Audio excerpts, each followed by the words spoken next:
సాధారణంగా మనం ప్రజల్లో చూసుకున్నట్టయితే ఈ రోజులలో ఎక్కువ శాతం వరకు బీపీ, షుగర్ అదేవిధంగా క్యాన్సర్ బారిన పడుతున్నారు. అంటే ఎవరిని చూసినప్పటికీ కూడా వాళ్ళ ఆహార వ్యవహారాలు కానీ, వాళ్ళు వర్క్ చేసే ప్లేసెస్ కానీ, వాళ్ళకి టైంకి సరిగ్గా తినకపోవడం వల్ల ఈ వ్యాధులు అనేవి ఎక్కువ శాతంగా వస్తున్నాయి. వాటి నుంచి వాటి బారి నుంచి బయటపడడానికి కూడా ఎన్నో ట్రీట్మెంట్స్ అయితే తీసుకుంటున్నారు. తాజాగా కేంద్ర ప్రభుత్వం అయితే ఈ నెల 20వ తారీఖు నుంచి బీపీ, షుగర్, క్యాన్సర్‌కి ఫ్రీగా స్క్రీనింగ్ చేస్తాము అని చెప్పేసి ఆదేశాలు ఇచ్చారు. అదేవిధంగా ఇంకో 6 నెలలలో మహిళలకి ఏదైతే క్యాన్సర్ ఉంటుందో వాటికి కూడా వ్యాక్సిన్ అనేది ఇవ్వడం జరుగుతుందని చెప్పేసి చెప్తున్నారు. అసలు మెయిన్‌గా ఈ బీపీ, షుగర్, క్యాన్సర్ అనేవి ఎందుకు వస్తాయి? ఏ విధంగా మన లోపట ఏ విధంగా అయితే ఇవి ప్రవేశిస్తాయి? వీటికి తగిన చర్యలు ఎలాంటి చర్యలు తీసుకోవాలనే విషయాలని విశ్లేషించడానికి మనతో పాటు Medicover hospital senior consultant radiology oncologist అయిన ప్రశాంత్ గారు ఉన్నారు. వారిని అడిగి తెలుసుకుందాం. సార్ నమస్తే సార్. నమస్కారం అండి. సో జనరల్గా చూసుకున్నట్టయితే ఇప్పుడు మనం అనుకున్నట్టు బీపీ, షుగర్, క్యాన్సర్స్ అనేవి ప్రతి ఒక్కరిలో డైలీ బేసిస్గా ఈ రోగాలు అనేవి వస్తూ ఉంటాయి. అసలు మెయిన్ కారణం ఏంటి వీటికి? First of all big TV ప్రేక్షకులకు నమస్కారం అండి. మీరన్న ఈ డిసీజెస్ ఏవైతే ఉన్నాయో వీటిని నాన్ కమ్యూనికబుల్ డిసీజెస్ అని అంటారండి. ఇప్పుడు చూసుకున్నట్టయితే ఒక 30-40 ఇయర్స్ బ్యాక్ మనం వెళ్ళినట్లయితే ఎవరన్నా చనిపోవడానికి ముఖ్య కారణం ఇన్ఫెక్షన్స్ ఉండేవి. మనం సింపుల్ ఏంటంటే మనకి ఇండిపెండెన్స్ అప్పుడు మన యావరేజ్ లైఫ్ స్పాన్ 30 సంవత్సరాలు ఉండేది. ఇప్పుడు అది 70కి వచ్చింది. ఇప్పుడు most common cause of death అంటే ఒక మనిషి చనిపోవడం కారణం నాన్ కమ్యూనికబుల్ డిసీజ్ అండి. నాన్ కమ్యూనికబుల్ డిసీజ్ అంటే మీరు చెప్పిన ఈ డయాబెటీస్ కానీ, హైపర్ టెన్షన్ కానీ, హార్ట్ డిసీజెస్ కానీ, క్యాన్సర్ ఇవన్నీ వీటి కిందకి వస్తుందన్నమాట. దీని ముఖ్య కారణం ఏంటంటే ఆబ్వియస్లీ మన ఇన్ఫెక్షన్స్ని మోరల్లెస్ జయించేసాం మనం. మంచి మంచి యాంటీబయాటిక్స్ వచ్చాయి, చాలా వరకు కామన్ ఇన్ఫెక్షన్స్ వీటన్నిటి జయించాం. బట్ ఇప్పుడు వీటి వల్ల మన లైఫ్ స్పాన్ పెరగడం వల్ల వీటి బారిన మనం పడుతున్నాం అనమాట. ఇదే కాకుండా మన లైఫ్ స్టైల్ మోడిఫికేషన్ అనేది మన హ్యాబిట్స్లో చాలా చేంజెస్ వచ్చాయండి మన లైఫ్ స్టైల్లో. ఒకటేంటంటే మనము ఆహారపు అలవాట్లే కాకుండా మన యాక్టివిటీ, ఫిజికల్ యాక్టివిటీ చాలా తగ్గింది. ఇవే కాకుండా స్మోకింగ్, ఆల్కహాల్ కూడా మనం ఎక్కువ కన్స్యూమ్ చేస్తున్నాము. ఆహారపు అలవాట్లు అయితే ఎక్కువ మనము మన ట్రెడిషనల్ డైట్ నుంచి మనము దూరం జరిగిపోయాము. ఇప్పుడు ఎక్కువ అంటే ప్రాసెస్డ్ ఫుడ్ వాటి మీదే ఉంటున్నాము. ఇవే కాకుండా కల్తీ ఇవన్నీ అందరికీ తెలిసినట్టువే, పెస్టిసైడ్ యూసేజెస్ కానీ ఇవన్నీ. ఇవే కాకుండా నేను చెప్పినట్టు స్మోకింగ్ ఇవి కాకుండా మన ఫిజికల్ యాక్టివిటీ అనేది చాలా తగ్గిపోయిందండి. అది చాలా ముఖ్య కారణం. అది మనం ఇదివరకైతే ఏదో ఒకటి పొలం పనులను, ఆడవాళ్ళు కూడా ఏదో ఇంటి పనులను చాలా చేసేవాళ్ళు. ఇది వరకు వాళ్ళు చేసే దాంట్లో మనము చాలా తక్కువ 10% కూడా చేయట్లేదు. మన జాబ్స్ కూడా మనము కూర్చొని చేసుకునే జాబ్సే, టేబుల్ మీద కూర్చొని చేసే జాబ్సే ఎక్కువైపోయినాయి. వీటన్నిటికి ఒక్కటి కాదండి, వీటన్నిటికి కంబైన్ కారణమే మీరు ఈ డిసీజెస్ పెరగడానికి కారణం. సో అంటే ఇప్పుడు జనరల్గా అంటూ ఉంటారు బీపీ, షుగర్ అనేవి హెరిడిటీ అని చెప్పి. సో అంటే నిజంగానే ఇవి హెరిడిటీ ద్వారా మన యాన్సిస్టర్స్ నుంచి మనకు వ్యాపించే అవకాశం ఉందా? కాదండి. చాలా కొన్ని మామూలుగా ఈ షుగర్ అంటే 2 విధాలుగా చేస్తారు. టైప్ 1 అంటారు, టైప్ 2 అంటారు. ఈ టైప్ 2 డయాబెటీస్ అనేది కామన్గా కనిపించేది అనమాట. దీనికి హెరిడిటీ పరంగా వచ్చేటి చాలా తక్కువ అండి. మ్యాక్సిమం శాతం అయితే టైప్ 2 డయాబెటీసే ఉంటాయి అన్నమాట. టైప్ 2 డయాబెటీస్ అంటే మన ఇన్సులిన్కి రెసిస్టెంట్ డెవలప్ అవుతుంది అనమాట. అగైన్ వీటన్నిటికి కారణము మన లైఫ్ స్టైల్ చేంజెస్ అండి. ముఖ్యంగా మన ఆహారపు అలవాట్లు. ఎక్కువ కార్బోహైడ్రేట్స్ కన్జ్యూమ్ చేయడము, ఎక్సర్సైజ్ తక్కువ చేయడము, ఎక్కువ ఫ్యాట్ డైట్ తీసుకోవడము, వీటన్నిటికి కారణము ఈ type 2 diabetes which is the most common. So అంటే ఇప్పుడు కేంద్ర ప్రభుత్వం కూడా ఫ్రీగా స్క్రీనింగ్ చేస్తున్నారు అని అంటే ఇప్పుడు ఉన్న ప్రజల్లో ఈ క్యాన్సర్ కానీ ఇప్పుడు బీపీ, డయాబెటీస్ అనేవి అధిక శాతంలో ఉన్నాయి అనుకోవచ్చా? అవునండి, డెఫినెట్గా ఎక్కువ ఉన్నాయండి. డెఫినెట్గా దురదృష్టవశాత్తు ఏంటంటే కొంచెం మన అర్బన్ ఏరియాస్లో మనకి కొంచెం అవగాహన అనేది ఉంటుంది. చాలామంది మనం చూసుకున్నట్టయితే రెగ్యులర్గా టెస్ట్ చేసుకుంటాం.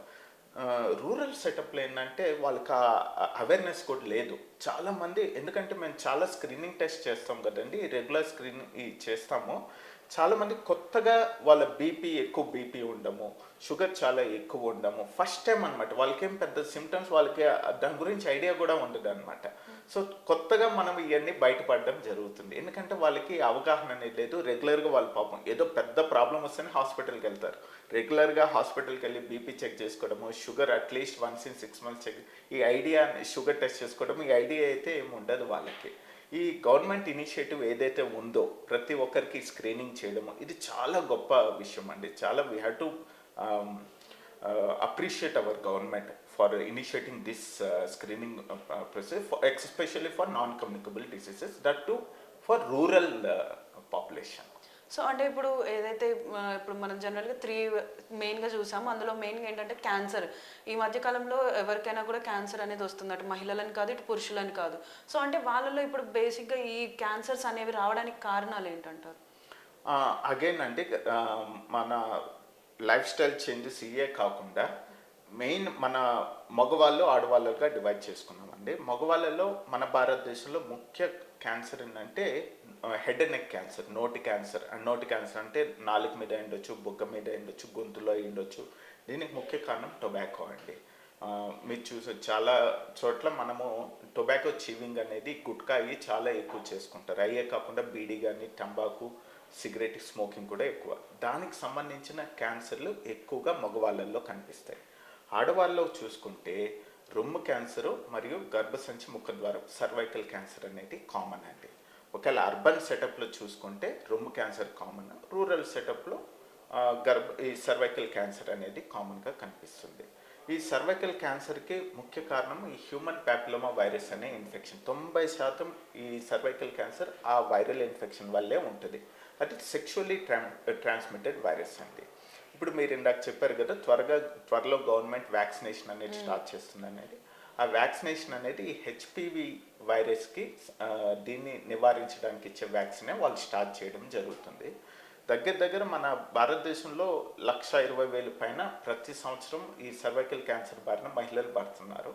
ఎప్పుడైతే మనం ఇది ఇనిషియేట్ చేసామో మనము డ్రాస్టికల్గా ఈ సర్వైకల్ క్యాన్సర్ కేసెస్ తగ్గించడం జరుగుతుందండి. అంటే ప్రీవియస్గా ఇప్పుడు ఈ సర్వైకల్ క్యాన్సర్కి వ్యాక్సినేషన్ అనేది లేదా?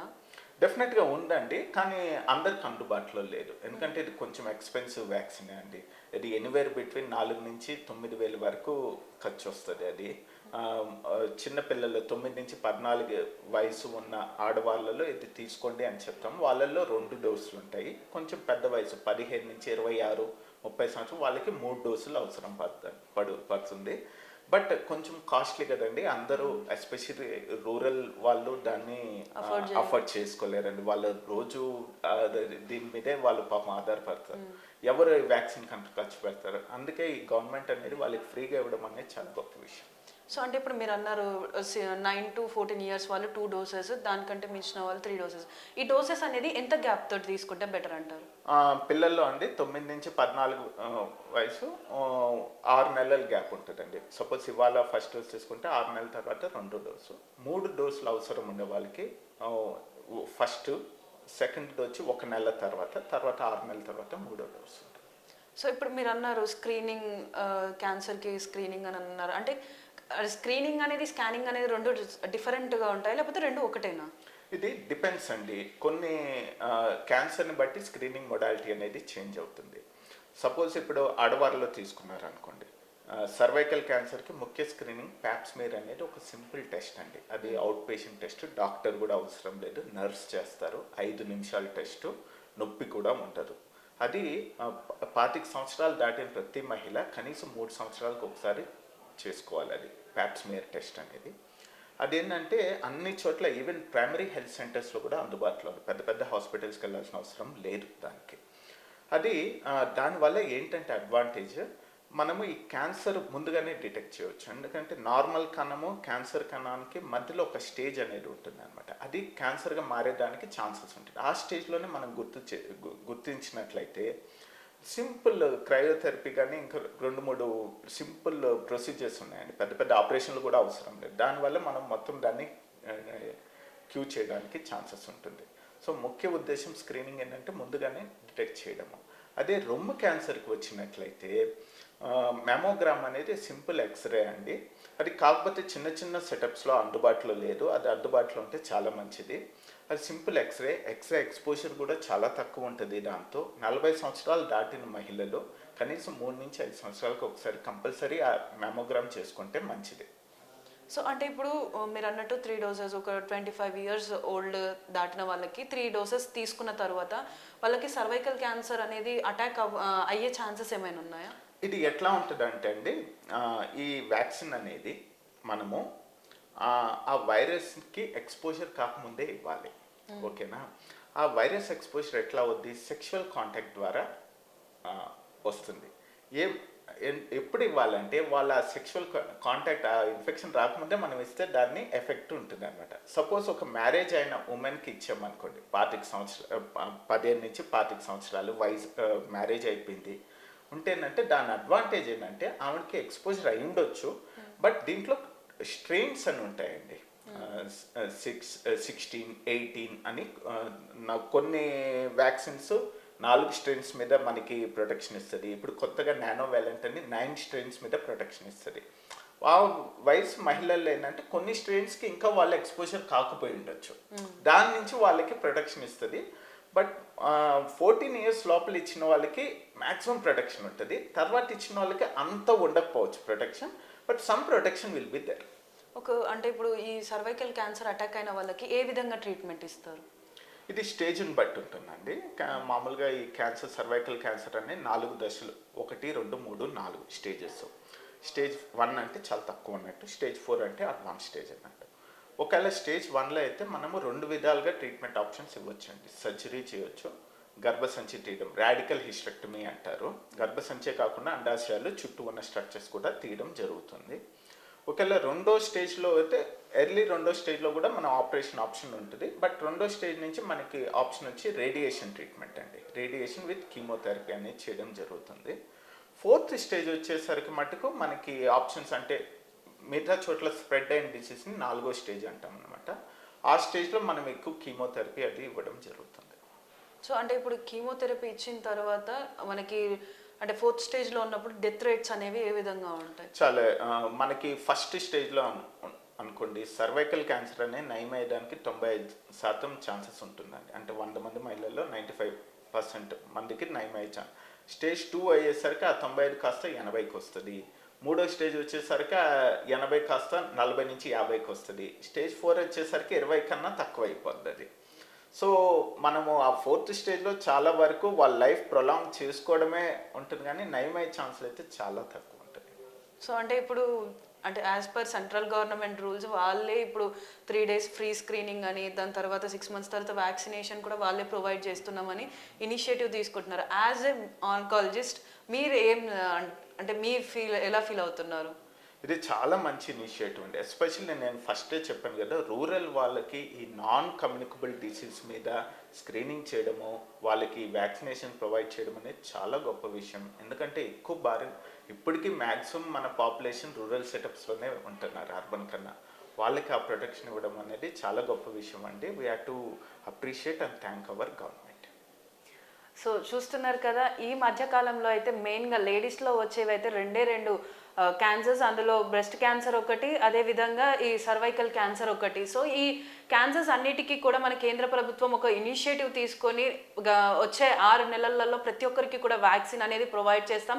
అదేవిధంగా ఇప్పుడు రేపటి నుంచి అయితే ఈ 3 days, రేపటి నుంచి 3 days వాళ్ళకి ఫ్రీ షుగర్, క్యాన్సర్, అదేవిధంగా బీపీ కూడా స్క్రీనింగ్ చేస్తాము అని చెప్పేసి ఒక ఇనిషియేటివ్ తీసుకోవడం అయితే చాలా గొప్ప విషయం. ఎందుకు అనంటే ఈ మధ్యకాలంలో ఎవరిని చూసినా కూడా వాళ్ళు వర్క్ చేసే దాన్ని బట్టి, వాళ్ళు తినే ఫుడ్ని బట్టి అయితే ప్రతి ఒక్కరికి షుగర్, బీపీ, క్యాన్సర్ అనేవి ఫ్రీక్వెంట్గా వస్తూ ఉన్నాయి. సో ఈ ఇనిషియేటివ్ అనేది చాలా వరకు బెటర్ అని చెప్పేసి కూడా డాక్టర్ గారు తెలుపుతున్నారు.